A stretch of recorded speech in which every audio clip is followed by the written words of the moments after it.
বুখারী শরীফের 6477 নম্বর হাদিস। বুখারী শরীফের 6477। ক্বালা রাসূলুল্লাহ সাল্লাল্লাহু আলাইহি ওয়াসাল্লাম, আল্লাহর নবী বলেন, ইন্নার রাজুলা লা ইয়াতাকাল্লামু বিল কালিমা মা ইয়াতাবায়ানু ফিহা। মাঝে মাঝে মানুষ চিন্তা ভাবনা ছাড়া উল্টা পাল্টা কথা মুখ দিয়ে বলে। বলেন তো এই জাতীয় মানুষের সংখ্যা আমাদের সমাজে আছে না নাই? চিন্তা ভাবনা ছাড়া উল্টা পাল্টা কথা বলে ফেলে। আবার বলছি, ইন্নার রাজুলা লা ইয়াতাকাল্লামু বিল কালিমা মা ইয়াতাবায়ানু ফিহা। মাঝে মাঝে মানুষ উল্টা পাল্টা কথা চিন্তা ভাবনা ছাড়া বলে ফেলে। ইয়াজিল্লু বিহা ফিন্নার মা বাইনা আবআদা মিম্মা বাইনাল মাশরিক। আল্লাহর নবী বলেন, এই উল্টা কথার কারণে কবরের এত গভীরের মধ্যে পৌঁছে যায়, দুনিয়ার পূর্ব পশ্চিম যত বড় এই পরিমাণ গভীরে পৌঁছে যায়। বলেন নাউজুবিল্লাহ। এই দুনিয়াটা পূর্ব থেকে পশ্চিমে যত বড়, মানুষ চিন্তা ভাবনা ছাড়া কথা বলার কারণে, মাঝে মাঝে ওই এক কথার কারণে দুনিয়ার পূর্ব পশ্চিম যত বড় এই পরিমাণ জাহান্নামের গভীরে সে প্রবেশ করে। এখন বলেন উল্টা পাল্টা কথা মানুষ কি দিয়ে বলে? বলেন জবান। কি দিয়ে বলে? আল্লাহ আমাদের সকলকে এই জবান নিয়ন্ত্রণ করার তৌফিক দান করেন। এবার বুখারী শরীফের আরেকটা হাদিস শুনেন, হাদিস নাম্বার 6478 নম্বর হাদিস। ক্বালা রাসূলুল্লাহ সাল্লাল্লাহু আলাইহি ওয়াসাল্লাম, আল্লাহর নবী বলেন, ইন্নাল আবদা লা ইয়াতাকাল্লামু বিল কালিমা মিন রিদওয়ানিল্লাহ। মাঝে মাঝে মানুষ এমন কথা বলে যে কথায় আল্লাহ বড় সন্তুষ্ট হয়ে যায়। বলেন সুবহানাল্লাহ। নবী কি বলে দেখেন, লা ইউলকি লাহা বালা। এই আওয়াজ আরো কমান, মাইকম্যান সাউন্ড আরেকটু কমান। আওয়াজ সুন্দর দরকার নাই, কথা বুঝতে হইব। আমি যত জায়গায় ওয়াজে যাব মনে করবেন আমার ওয়াজ বুঝতে হইব, আওয়াজ সুন্দরের কোনো দরকার নাই। বুখারী শরীফের 6478 নম্বর হাদিস। ক্বালা রাসূলুল্লাহ সাল্লাল্লাহু আলাইহি ওয়াসাল্লাম, আল্লাহর নবী বলেন, ইন্নাল আবদা লা ইয়াতাকাল্লামু বিল কালিমা মিন রিদওয়ানিল্লাহ। মাঝে মাঝে মানুষ এমন কথা বলে মানুষ নিজেও জানে না কত সুন্দর কথা তার মুখ দিয়ে বের হয়। নবী বলেন ওই কথার কারণে আল্লাহ তার প্রতি সন্তুষ্ট হয়ে যায়। কেমন সন্তুষ্ট হয়? নবী বলেন, ইয়ারফাউল্লাহু বিহা দারাজাত। এই একটা কথার কারণে আল্লাহ তার মর্যাদা বাড়াইতে বাড়াইতে বহুগুণ পর্যন্ত বৃদ্ধি করে দেয়। মাঝে মাঝে এমন অনেক মানুষ আছে তার মর্যাদা কেন বাড়ে আমার আপনার জানা নাই। আল্লাহ নবী বলেন, মাঝে মাঝে কথার কারণে তার এত বড় মর্যাদা হয়ে যায়, যেই মর্যাদা আল্লাহ সন্তুষ্ট হয়ে ওই বান্দাকে দিয়ে দেয়। এবার আল্লাহ নবী বলেন, ওয়া ইন্নাল আবদা লা ইয়াতাকাল্লামু বিল কালিমা মিন সাখাতিল্লাহ। মাঝে মাঝে মানুষ এমন কথা বলে যে কথার কারণে আল্লাহ অসন্তুষ্ট হয়ে যায়। ইয়াহবি বিহা ফিন্নার। মানুষ নিজেও জানে না আল্লাহর অসন্তুষ্টির কারণে আপনার ফয়সালা জাহান্নাম হয়ে যায়। বলেন নাউজুবিল্লাহ। আল্লাহ আমাকে, আপনাকে, আমাদের সকলকে আল্লাহ সন্তুষ্ট হয় যেই কথায়, এই কথাগুলাই যেন আমরা বেশি বেশি বলতে পারি। আল্লাহ তৌফিক দান করেন। তিরমিজি শরীফের একটা হাদিস শুনেন, হাদিস নাম্বার 2504 নম্বর হাদিস, 2504। সুইলা রাসূলুল্লাহ সাল্লাল্লাহু আলাইহি ওয়াসাল্লাম, আইয়ুল মুসলিমিনা আফজল। আল্লাহর নবীকে প্রশ্ন করা হলো, ইয়া রাসূলুল্লাহ, দুনিয়ার মধ্যে কোন মুসলমানরা শ্রেষ্ঠ? আল্লাহর নবী জবাব দিলেন, মান সালিমাল মুসলিমুনা মিন লিসানিহি ওয়া ইয়াদিহি। যেই মুসলমান অন্য মুসলমান যার জবান এবং হাত থেকে নিরাপদ থাকে।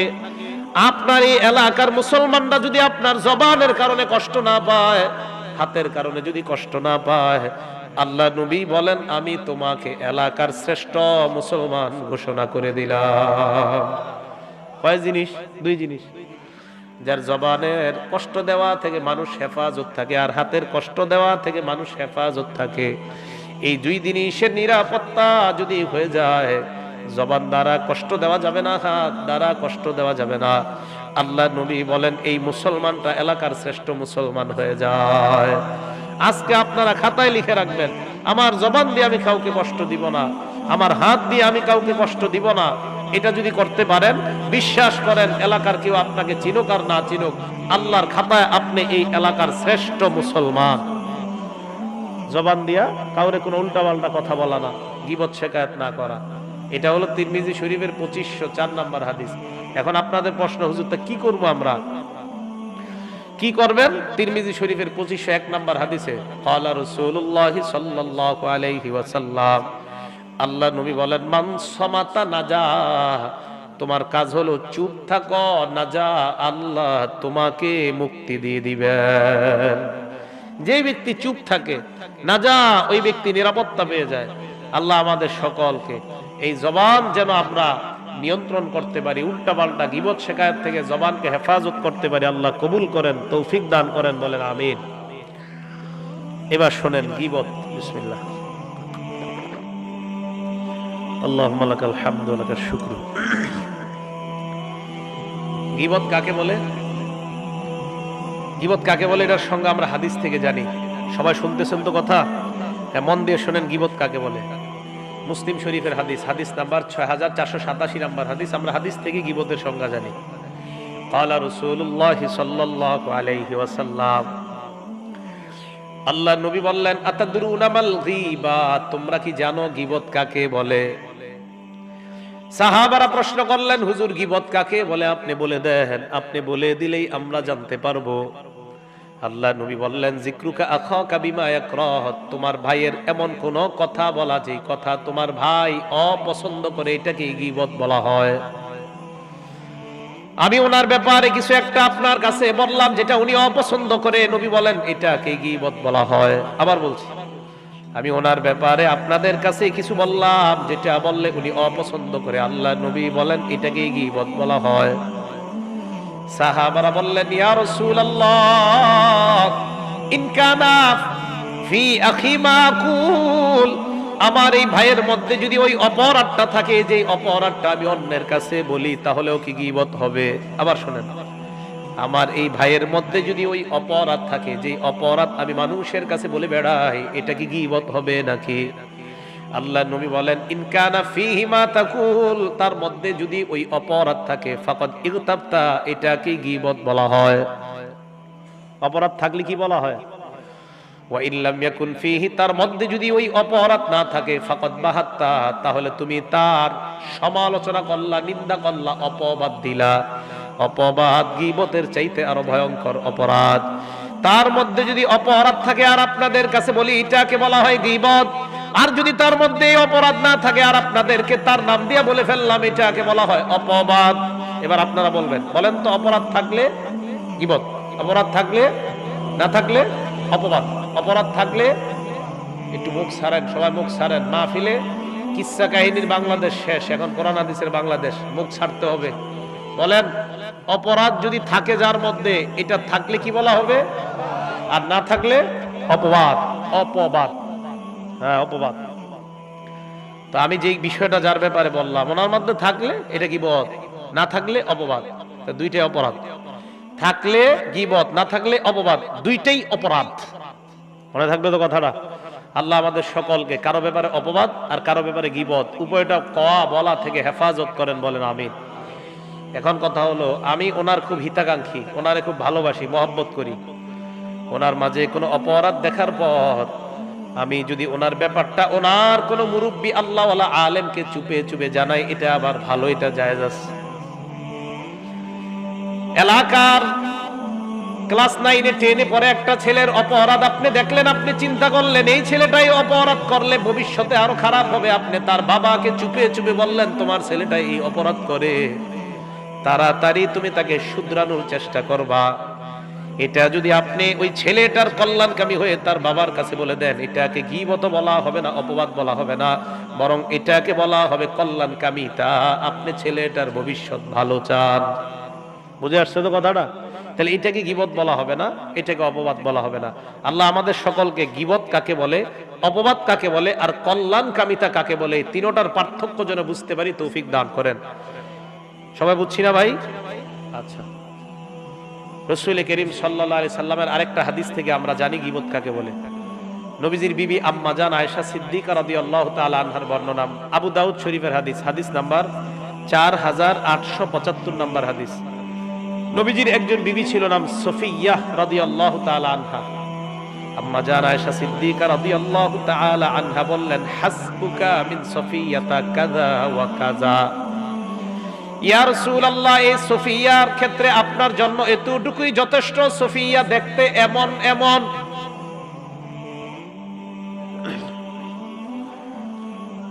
আল্লাহর নবীর বিবি আম্মা জান আয়েশা বললেন, ইয়া রাসূলুল্লাহ হাসবুকা মিন সফিয়া কাযা ওয়া কাযা। এই তাকান হুজুর, আপনার বিবি সফিয়ার জন্য এতটুকুই যথেষ্ট। সফিয়া দেখতে এমন এমন, মানে কেমন? ইয়ানি কসিরা, একটু খাটো তুলনামূলক ভাবে। নাউজুবিল্লাহ, নবীজির বিবিদেরকে খাটো মানি। আম্মা জান আয়েশা সিদ্দিকা ছিলেন অনেক লম্বা, তো ওনার চেয়ে তুলনামূলক একটু খাটো ছিল ওনার বিবি সফিয়া। তো আম্মা জান আয়েশা সিদ্দিকা বললেন, হুজুর আপনার বিবি সফিয়া এমন এমন, এটা আপনার জন্য যথেষ্ট। মানে কেমন? কয় একটু সামান্য খাটো। আল্লাহ নবী বললেন, আয়েশা তুমি এমন একটা শব্দ বললা, লাকাদ কুলতি কালিমাতান লাউ মুজিজাত বিমাইল বাহরি লামাজাজাতহু। এমন একটা শব্দ বললা, এই শব্দটা যদি সমুদ্রের পানির মধ্যে মিশিয়ে দেওয়া হয়, লামাজাজাতহু, পুরা সমুদ্রের পানির রং পাল্টায়া যাবে। হ্যাঁ, গীবতের দেখেন ভয়ঙ্কর আসর। তুমি যদি এমন একটা কথা বললা, এই কথার বিষ এত ভয়ঙ্কর, এটা যদি সমুদ্রের পানির মধ্যে মিশায়া দেওয়া হয়, পুরা সমুদ্রের পানির রং পাল্টে যাবে। মানে গীবতের গন্ধে এটার রং হয়ে যাবে। অনেকে বলেন এই ট্যাবলেট মানে একটু খাটো হইলে কয় ট্যাবলেট, মোটা হইলে কয় গোল আলু, আরো ইত্যাদি কয় পটল। এইগুলা যদি আপনারা বলেন আর এতে যদি ওই লোক কষ্ট পায়, আর আপনি বললেন, একটা হলো আপনারা বন্ধু বন্ধু দুষ্টামি করা ভিন্ন বিষয়, কিন্তু তাকে অপমান করার জন্য আর সে অপছন্দ করে। আবার বলছি, গীবতের সংজ্ঞা তো জানছেন, যে ওনারে আমি বললাম ট্যাবলেট বা গোলালু বা পটেটো, আর এটা বলাতে উনি কষ্ট পাবে, উনি অপছন্দ করবে, এটা যদি আপনি বলেন এটা গীবত হয়ে যাবে। আর এটা যদি সমুদ্রের মধ্যে মিশিয়ে দেওয়া হয়, এটার বিষাক্ততায় সমুদ্রের পানির রং পাল্টে যাবে, নবীজি বলেন। আমরা গীবতে বলতে চাই, কয় কি বলবা? তারা বললেন, ইয়া রাসূলুল্লাহ লা ইয়াকুলু হাত্তা ইউতআমা। ওই ছেলেটাকে না খাওয়ায়া দিলে সে খায় না, বুঝেন? তারে না খাওয়া দিলে সে খায় না। হুজুর তার খুব ভাব সাব সারে, না খাওয়ায়া দিলে খায় না। আল্লাহ নবী বললেন, ইগতাবতুমুহু, তোমরা গীবত করলা। কয় হুজুর কি বললেন? আসলেই তো সে এমন করে। আল্লাহ নবী কয়, এমন করে বলেই তোমরা বললা, আর এটা বলাতে যেহেতু সে অপছন্দ করবে, তোমরা তার নামে গীবত করলা। হুজুর তাকে মুখে উঠায় না দিলে সে খায় না, এই যে তোমরা এই কথাটা বললা, তার মধ্যে অপরাধ আছে, আর সেটা জানলে কষ্ট পাবে, তোমরা গীবত করলা। আল্লাহ আমাদের সকলকে গীবত পরনিন্দা থেকে বেঁচে থাকার তৌফিক দান করেন। এবার গীবতের ভয়াবহতা শুনেন, গীবত কতটা ভয়ঙ্কর অপরাধ। এক নাম্বার, গীবত সবচাইতে বড় কবিরা গুনাহ। সূরা হুজুরাত আয়াত নাম্বার 12 আল্লাহ বলেন, ইয়া আইয়ুহাল্লাযীনা আমানু ইজতানিবু কাসীরাম মিনাজ-যন ইন্না বা'দাজ-যন্নি ইসমু ওয়া লা তাজাসসাসু ওয়া লা ইয়াগতাব বা'দুকুম বা'দা। আল্লাহ বলেন, হে ঈমানদার, তোমরা ইজতানিবু কাসীরাম মিনাজ-যন, বেশি বেশি ধারণা করা থেকে তোমরা বেঁচে থাকবা। কেন বেঁচে থাকবো? ইন্না বা'দাজ-যন্নি ইসমুন, কারণ কিছু কিছু ধারণা ইসমুন, গুনাহ। ওয়া লা তাজাসসাসু, তোমরা আরেকজনের পিছনে গোয়েন্দাগিরি করবা না, সিআইডিগিরি করবা না। ওয়া লা ইয়াগতাব বা'দুকুম বা'দা, একে অপরের গীবত তোমরা করবা না। এবার আল্লাহ পাক বলেন, আইয়ুহিব্বু আহাদুকুম আইয়াকুলা লাহমা আখিহি মাইতান ফাকারিহতুমু, তোমাদের কেউ কি চাও মরা ভাইয়ের গোশত খাইবা? বলেন, আপনারা কি আপনাদের মরা ভাইয়ের গোশত খাইতে চান? আল্লাহ বলেন, যদি মরা ভাইয়ের গোশত খাইতে না চাও, ফাকারিহতুমু, তাহলে গীবত তোমরা অপছন্দ করো। আজকে থেকে মনে রাখবেন, যারা গীবত করবেন, আপনি মরা ভাইয়ের গোশত আপনার পেটের মধ্যে ঢুকান। দুই মহিলা আল্লাহ নবীর কাছে আসার পর, ওই মহিলা দুইজন মানুষের গীবত শিকায়াত করত। আল্লাহ নবীর সামনে আনার পর সাহাবারা বললেন, হুজুর রোজার কারণে কষ্ট হয়, তাদের রোজা ভাঙার অনুমতি আছে কিনা? নবীজি বললেন, আসলে কষ্ট হয়? কয় হ্যাঁ। কয় আনো। দুইটা প্লেট দিছে দুইজনের সামনে, কয় বমি করো, বমি করো। দুই মহিলা বমি করছে, পচা দুর্গন্ধ গোশত বাইর হইছে পেট থেকে। সাহাবারা গন্ধে কয় কি ব্যাপার, এগোনা বলে পেটে খিদা, তো এই পেট থেকে এতগুলা বাইর হইছে কেমনে? নবীজি বললেন, মনে রাখবা, রমজান মাসে রোজা রাইখা পেট ভরা থাকলেও যদি গীবত করে, ওই পেটের মধ্যে মরা ভাইয়ের গোশতের মতো যেহেতু ঢুইকা যায়, এই জন্য হালাল খাদ্যের আসর আর পেটের মধ্যে কাজ করে না। হালাল খাদ্য হালাল সাহারি খেয়ে আপনি রোজা রাখলেন, কি খেয়ে রোজা রাখছেন? হালাল হালাল হালাল সাহারি। বলেন কি খেয়ে? সাহারি। সবাই বলেন সাহারি। এই দুই একজন সেহরি বলছেন, বলেন হালাল সাহারি। বলেন শব্দটা কি সাহরুন না সেহরুন? ক্যালেন্ডারের মধ্যে লেখে রোজার সময় সেহরি ও ইফতারের সময়সূচি। যে ক্যালেন্ডারে সেহরি লিখবে ওটা কাইটা সাহারি লিখবেন। সেহরুন মানে জাদু, সাহরুন মানে পবিত্র খাদ্য। সেহরুন মানে কি? জাদু। আপনারা কি ভোর রাত্রে জাদু খান? ক্যালেন্ডারে লেখা সেহরি খাওয়ার সময়সূচি মানে জাদু খাওয়ার সময়সূচি। হ্যাঁ, জের জের। সেহরুন মানে জাদু, সাহরুন মানে পবিত্র খাদ্য। চিন্তা করছেন? হ্যাঁ।